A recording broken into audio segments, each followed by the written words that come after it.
அனைவருக்கும் காலை வணக்கம். இயேசுவில் பிரியமான சகோதரத்துவமே பணிபுரியவே நான் அப்படிங்கிற தலைப்புல நம்ம இன்னைக்கு சிந்திக்க போறோம். எல்லா துறவரத்தாரும் கேட்டிருக்கக்கூடிய ஒரு முக்கியமான செய்தி என்ன அப்படின்னா அருட்சகோதரி ராணி மரியாவை பத்தி கேள்விப்பட்டிருப்பீங்க. அவங்க மத்திய பிரதேசத்துல என்ன செஞ்சாங்க அப்படின்னா ஏழை எளிய மக்களுக்காக நிலங்களை வாங்கி கொடுக்கற வேலையில முற்பட்ட செயல்ல ஈடுபட்டாங்க. அவங்களுக்கு நிலங்களை எப்படியாவது வாங்கி கொடுத்து அவங்கள பயிரிட வைக்கணும் அப்படிங்கிறதுக்காக அவங்களுடைய வாழ்நாட்களை செலவழிச்சாங்க. அப்படிப்பட்ட நேரத்துல அவங்கள பஸ்லயே பேருந்துலயே மத்திய பிரதேசல அவங்க வாழ்ந்த அந்த இடத்துல அந்த பேருந்துலயே என்ன பண்றாங்க, அந்த அருட்சகோதரி ராணி மரியாவை 55 திருப்பு அவங்கள கத்தியால குத்தி குத்தி குத்தி குத்தி என்ன பண்ணிருக்காங்க அப்படின்னா கொலை செஞ்சிருக்காங்க. அப்ப அந்த அருட்சகோதரி அந்த இடத்துல இறந்துட்டாங்க அப்படின்னாலும் அவங்க அங்க இருந்து தப்பிச்சு அவங்க மூவாயி போனாலும் அந்த சிஸ்டரை என்ன பண்ணல அப்படின்னா விடாம என்ன பண்ணிருக்காங்க, திரும்பி திரும்பி அவங்கள கத்தியால குத்தி அந்த சகோதரிய கொலை செஞ்சுட்டாங்க. ஆனாலும் அந்த அருட்சகோதருடைய குடும்பத்தார் மத்தவங்க எல்லாம் இருக்காங்கல்ல, அந்த கத்தியால குத்துன அந்த நபரை மன்னிச்சது மட்டும் இல்லாம அந்த நபரை தன்னுடைய வீட்டுக்கு கூப்பிட்டு அந்த நபரை உபசரிச்சு அவருடைய குடும்பத்துக்கு தேவையான சலுகைகள்லாம் எல்லாத்தையும் செஞ்சு ஒரு முழு மனுஷனா அவங்க மாத்திருக்காங்க.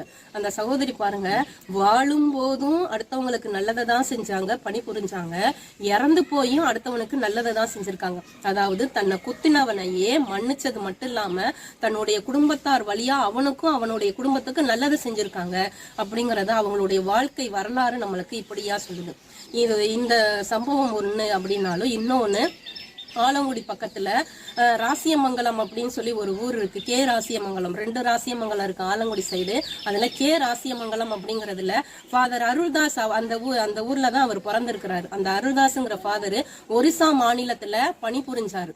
அந்த ஒரிசா மாநிலத்துல பணிபுரிஞ்சுட்டு அவர் என்ன பண்றாரு, ஒரு திருப்பலி நிறைவேற்றிட்டு வராரு. அங்க ஏதோ ஒரு பெரிய கலவரம் நடக்குது. அந்த கலவரத்துக்கு மத்தியில இவருக்கு ஒரு பெரிய ஆபத்து என்னன்னா, அம்பு விட்டே என்ன பண்ணிருக்காங்க அப்படின்னா அவரை கொலை செஞ்சுட்டாங்க. அதே இடத்துல அவரு துடிச்சு இறந்து போயிட்டாரு அப்படிங்கறத ஒரு 20 வருஷத்துக்கு முன்னாடி நடந்த சம்பவம் இது. அப்ப இந்த 2 சம்பவங்களையுமே இன்னைக்கு நம்ம கோர்வையா சேர்த்து பார்த்தோம் அப்படின்னா இவங்க எல்லாமே பணிபுரியறதுக்காக போனாங்க. யாருக்காக? ஜீசஸ்க்காக, கடவுளுக்காக பணிபுரிய நான் போறேன் அப்படின்னு சொல்லி இதோ நான் அப்படின்னு சொன்ன அந்த வார்த்தைக்கு கரெக்டா வாழ்ந்து தன்னையே கடவுளுக்காக காணிக்கையாக்குனவங்க இந்த 2 நபர்கள்.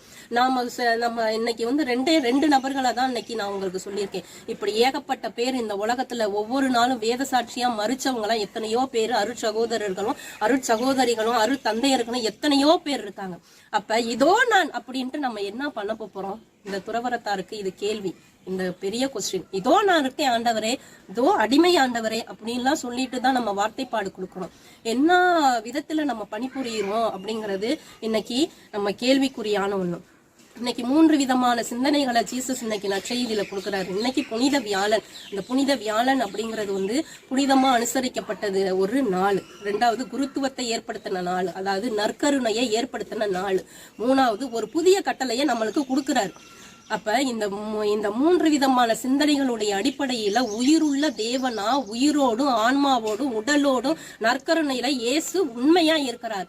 இது விசுவசிக்கிறவன் நிலை வாழ்வை அடைவான், விசுவசிக்காதவன் நரகத்துல போய் தான் சாவுவான் அப்படிங்கிறதுதான் இன்றைய நாள் நற்செய்தி நம்மளுக்கு சொல்லப்படக்கூடிய மிக முக்கியமான ஒண்ணு. நான் செஞ்சது போல நீங்களும் செய்யுங்க அப்படிங்கறத இன்னைக்கு சொல்லி இருக்கிறார். அன்னை தெரசா என்ன பண்ணாங்க? ஏதாவது லட்சக்கணக்கில் சம்பாரிச்சுக்கிட்டு போனாங்களா? இல்ல, அவங்க பல கோடி மக்களை சம்பாரிச்சிருக்காங்க. அது எப்படி அப்படின்னா, சாக்கடையில கடந்த ஒரு குழந்தைய தூக்கி இருக்காங்க, சாக கடந்தவனை தூக்கிக்கிட்டு வந்திருக்கிறாங்க. அங்கங்க உயிருக்கு போராடிக்கிட்டு இருந்தவனா குப்பையில கிடக்கிற பச்சிலம் குழந்தைய தூக்கிக்கிட்டு வந்திருக்காங்க. இப்படி பல பேரை தூக்கிக்கிட்டு அவங்க கைப்பட மருந்து போட்டு அந்த குழந்தையோ அந்த நபரையோ தேத்தி இயேசுவ அந்த நபர்கிட்ட பார்த்தாங்க அன்னை தெரசா. அப்ப இவங்க எல்லாருடைய செய்திகளையும் கேட்டு வாழக்கூடிய நாம எப்படி இருக்கும்? அதுதான் இன்னைக்கு நம்ம சிந்திக்கக்கூடியது.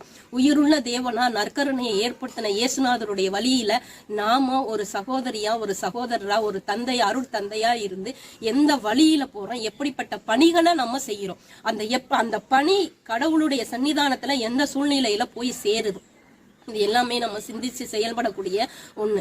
நிலை வாழ்வு அடையணும். அந்த நிலை வாழ்வுக்கான சம்பிரதாயங்கள்லாம் சேர்த்து வச்சுக்கக்கூடிய கூலிகள் எல்லாம் நம்ம அவர் கொடுக்கக்கூடிய அந்த கூலியை நம்ம அடையணும். அப்படின்னா இந்த நிலை வாழ்வுக்கான அந்த பாக்கியத்தை அடைய இந்த மண்ணுலகல்ல நாம நிறைய புண்ணியங்களை சம்பாதிச்சுக்கணும், நிறைய பணி புரியணும். அப்ப அந்த பணியை நம்ம எந்த விதத்துல, எந்த மனநிலையில, இது ரொம்ப முக்கியம், எந்த மனநிலையில நம்ம பணி புரியுறோம் அப்படிங்கிறத இன்னைக்கு சிந்திச்சு செயல்படுவோம். நம்ம வாழக்கூடிய வாழ்வு ஒரே ஒரு முறைதான் அப்படிங்கிறத நான் கேள்விப்பட்டிருக்கேன். இன்னொரு ஜென்மம் கிடைக்குமா அப்படிங்கிறது தெரியாது. ஆனா வாழக்கூடிய இந்த ஜென்மத்திலையாவது நம்ம கடவுளுக்காக வாழ்ந்து சாகுறது ரொம்ப முக்கியம். எப்படி ராணி மரியா, ஃபாதர் அருள்தாஸ், எப்படி அன்னை தெரசா, இப்படி பல்வேறு புனிதர்கள், பொதுநிலையராக இருக்கிற வேதசாட்சியா மறிச்ச நபர்கள் எத்தனையோ பேர்லாம் இருக்காங்க. அவங்களுக்கு மத்தியில வாழ்றோம் நம்மளும். அவங்கள போல வாழ்றதுக்கு முற்படல நானும். மனசாட்சியோட பணிபுரியவே நான் அப்படிங்கிற அந்த வார்த்தைக்கு தகுதி உள்ளவர்களா வாழ முற்படுவோமா? சிந்தித்து செயல்படுவோம்.